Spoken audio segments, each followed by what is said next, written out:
Hello friends, ఈరోజు మన recipe వచ్చేసి బీన్స్ ఫ్రై. సింపుల్గా టేస్టీగా బీన్స్ ఫ్రైని ఎలా తయారు చేసుకోవచ్చో చూద్దాం. ఇక్కడ నేను పావు కిలో బీన్స్ని తీసుకుని శుభ్రంగా వాటర్తో వాష్ చేసుకుని ఈ విధంగా చిన్న ముక్కల కింద కట్ చేసుకుని ఒక గిన్నెలోకి వేసుకుని ఇప్పుడు బీన్స్ మునిగేలా కొద్దిగా వాటర్ని యాడ్ చేసుకోవాలి. అంటే ఒక 200 ml వరకు వాటర్ని యాడ్ చేసుకుని అందులోకి హాఫ్ స్పూన్ సాల్ట్, పావు టీ స్పూన్ పసుపుని వేసుకుని మొత్తం అంతా ఒకసారి బాగా కలుపుకుని మూత పెట్టి మీడియం ఫ్లేమ్లో బీన్స్లో వాటర్ ఏమీ లేకుండా మధ్య మధ్యలో చెక్ చేసుకుంటూ బీన్స్ని ఉడికించుకోవాలి. ఈ విధంగా వాటర్ ఏమీ లేకుండా బీన్స్ని ఉడికించుకున్నాక ఇప్పుడు వీటిని ఒక ప్లేట్లోకి తీసుకుని పక్కన పెట్టుకోండి. నేను ఫ్రైస్లోకి ఎక్కువగా పప్పుల పొడిని అయితే వేస్తాను. ఇప్పుడు పప్పుల పొడిని ఎలా తయారు చేసుకోవచ్చో చూద్దాం. స్టవ్ ఆన్ చేసి కడాయి పెట్టుకుని అందులోకి 1 స్పూన్ ధనియాలు, హాఫ్ స్పూన్ జీలకర్ర, 2 ఎండుమిర్చిని ముక్కల కింద కట్ చేసి వేసుకోండి. పావు కప్పు వేపిన శనగపప్పుని వేసుకుని మీడియం ఫ్లేమ్లో దోరగా ఫ్రై చేసుకోవాలి.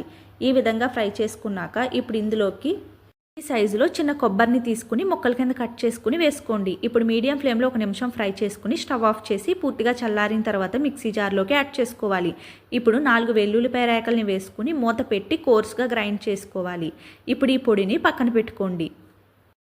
ఇక్కడ మీరు పచ్చి కొబ్బరినన్నా యూస్ చేయొచ్చు, ఎండు కొబ్బరినన్నా యూస్ చేయొచ్చు. నేనైతే పచ్చి కొబ్బరిని అయితే యూస్ చేశాను. పచ్చి కొబ్బరి యూస్ చేస్తే ఈ పొడి అయితే 1 వీక్ వరకు నిల్వ ఉంటుంది ఫ్రిడ్జ్లో స్టోర్ చేసుకుంటే.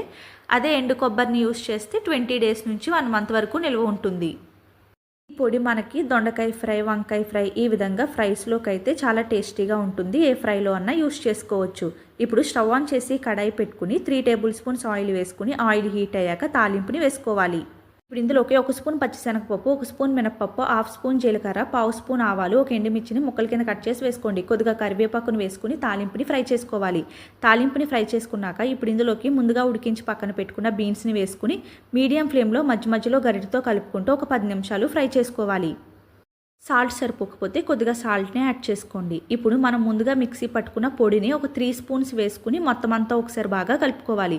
మీడియం ఫ్లేమ్లో 2 to 3 మినిట్స్ ఫ్రై చేసుకుంటే సరిపోతుంది. 3 మినిట్స్ ఫ్రై చేసుకుని స్టవ్ ఆఫ్ చేసుకోండి. ఈ ఫ్రై సైడ్ డిష్ కిందే కాదు, రైస్లో కలుపుకుని తినడానికి కూడా చాలా టేస్టీగా ఉంటుంది.